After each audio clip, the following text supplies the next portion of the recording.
Indian air force ने एफकेट examination की form filling start कर दी है। अब क्योंकि इस बार ये आपके एग्जामिनेशन के वेंडर चेंज हुए हैं तो वेबसाइट भी चेंज हुई है। और बच्चे जो एक सबसे बड़ी गलती कर रहे हैं, जो अभी तक मुझे पता चली, आपके पास जो पुराना रजिस्ट्रेशन एंड आईडी पासवर्ड है उसको यूज़ कर रहे हैं, तो आपको ऐसा नहीं करना है।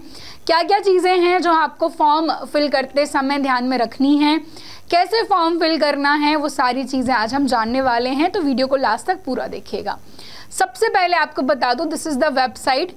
यहाँ पर बताया गया है कि जो फॉर्म फिलिंग है वो शुरू हो गई है 17 नवंबर सुबह 11 बजे से 14 दिसंबर रात में 11:30 बजे तक ये चलने वाली है।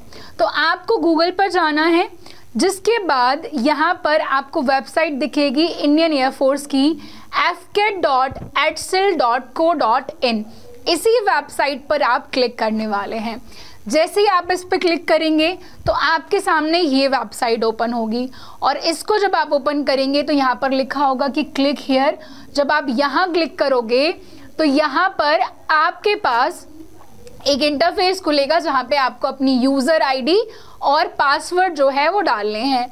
अगर आपके पास यूज़र आईडी पासवर्ड नहीं है, जो कि नहीं होगा, उसके लिए या नीचे ऑप्शन आएगा साइन अप का। आप साइन अप करेंगे, वहाँ सबसे पहले आपका नाम पूछा जाएगा, आपका मोबाइल नंबर आपको 2 बार ही डालना है, आपका ईमेल आपको 2 बार डालना है, बस यही डिटेल्स हैं।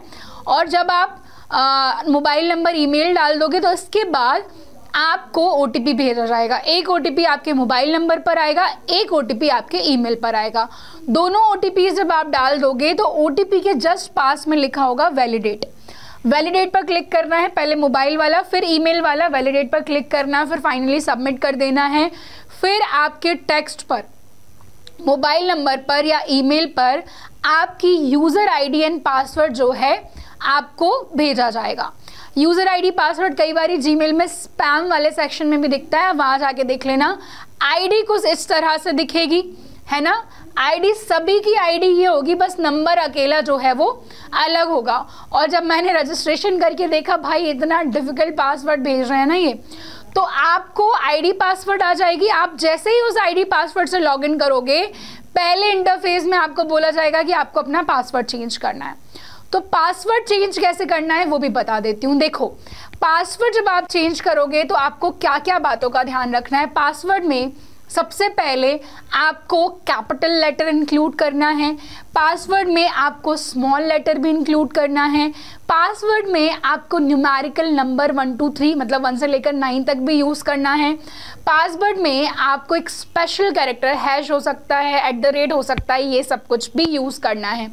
तो और 8 कैरेक्टर से ऊपर आपका पासवर्ड हो। स्मॉल लेटर, एक कैपिटल, एक या 2 जो भी रखना है, स्मॉल कैपिटल दोनों ही होने चाहिए, एक स्पेशल कैरेक्टर होना चाहिए, और न्यूमेरिकल जो आपकी काउंटिंग है, जो नंबर्स हैं 1 to 9, उनमें से भी कोई एक या जितने भी आप रखना चाहें होना चाहिए।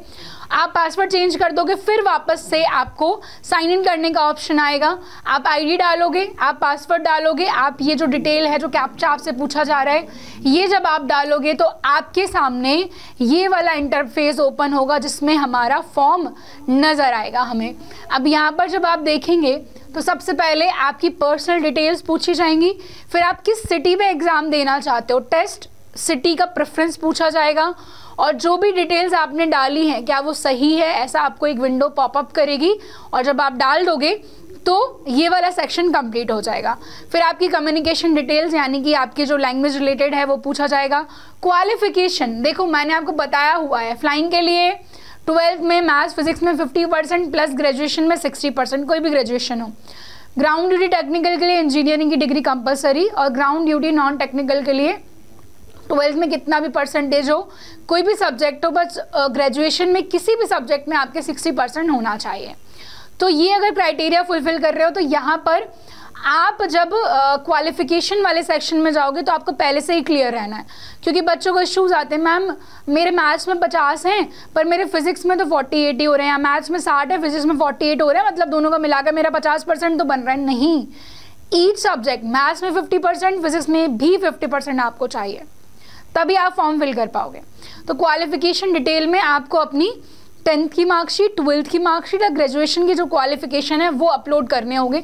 फिर आपको कोर्स की प्रेफरेंस रखना है, जो बच्चे फ्लाइंग के लिए जाना चाहते हैं वो फ्लाइंग, जो ग्राउंड ड्यूटी टेक्निकल के लिए एलिजिबल हैं वो, और ग्राउंड ड्यूटी नॉन टेक्निकल। तो उस हिसाब से आपको अपनी प्रेफरेंस डालनी है। फिर कुछ एडिशनल डिटेल्स आपसे पूछी जाएंगी और फिर लास्ट में आपको डॉक्यूमेंट्स अपलोड करने हैं। आपका आईडी प्रूफ वगैरह जो होता है, थंब होता है, फोटोग्राफ होता है, वो अपलोड करना है। और आप यहाँ से फिर आपकी पेमेंट होगी, 550 रुपये की पेमेंट है, उसके बाद आपका फॉर्म फिलअप हो जाएगा। ठीक है। सो पर्सनल डिटेल में ऑलरेडी आपका जो एप्लीकेंट नंबर है वो जनरेट हो चुका है। एग्जाम कैटेगरी अब यहाँ पर आप एफकेट के लिए डाल रहे हो या NCC special for flying branch के लिए डाल रहे हो, तो वो आपको चुनना है। Father's name according to the 10th class marksheet, ये याद रखें 10th क्लास की मार्कशीट के अकॉर्डिंग आपको अपने फादर का नेम, अपनी मदर का नेम, और आप अगर और भी कोई सेकेंडरी ईमेल डालना चाहें डाल सकते हैं, या आपका मोबाइल नंबर। इसके बाद आपसे पूछा जा रहा है कि भैया आप हैबिचुअल हैं क्या ग्लासेस को, मतलब आपको हैबिट है क्या ग्लासेस पहनने की। इसके बाद आपसे यहाँ पे primary ID and secondary ID जो है वो पूछी जा रही है। तो प्राइमरी आईडी प्रूफ में आधार कार्ड या जो भी आपके पास आईडी प्रूफ है वो डालें, उसका नंबर डालें, और यहाँ पर लिखा हुआ है कि जब भी आप एग्ज़ाम देने जा रहे हैं तो primary ID card and secondary ID card दोनों ही आपको लेकर के जाना है। फिर यहाँ पे जो CPSS या PABT है वो आपका एक पायलट टेस्ट होता है। तो अगर आप एक बार फेल हो जाते हो ना इसमें, तो आप दोबारा फ्लाइंग के लिए अप्लाई नहीं कर सकते। पास हो तो वेल एंड गुड, दोबारा नहीं देना है। और अभी तक अगर आप अपीयर नहीं हुए तो नॉट अपीयर्ड आपको यहाँ पर सिलेक्ट करना है। अगर आपने XY सर्विस से आप एयरमैन रहे हैं तो वो डालना है। आपके पास NCC एयरविंग का C सर्टिफिकेट है वो डालना है। अपना जेंडर चुनना है। मैरिटल स्टेटस 25 के नीचे आप हो तो भैया अनमैरिड ही आप एलिजिबल होंगे। अपनी डेट ऑफ बर्थ को आप कंफर्म करेंगे और फिर आप सिटी की प्रेफरेंस डालेंगे, जो भी आपकी सिटी होने वाली है। सेव नेक्स्ट पर जाएंगे तब हमारा ये वाला पोर्शन ओपन होगा भाई। ठीक है। सो इतना आपको करना है। इसके अलावा अगर आपको कुछ भी डाउट लग रहा है तो आप कमेंट सेक्शन में पूछ लेना, मैं डेफिनेटली आंसर कर दूंगी। हम मिलेंगे नेक्स्ट वीडियो में। तैयारी में लग जाओ यार, 31 जनवरी को पेपर है और force defence academy is always with you. सुबह 10 बजे करंट अफेयर्स और स्टैटिक जीके की क्लासेस चल रही हैं, वो ज़रूर देखो ताकि 1 महीने में तुम्हारा पूरा का पूरा GS का पोर्शन खत्म हो जाए। मिलेंगे नेक्स्ट वीडियो में, तब तक के लिए थैंक यू, बाय बाय, जय हिंद।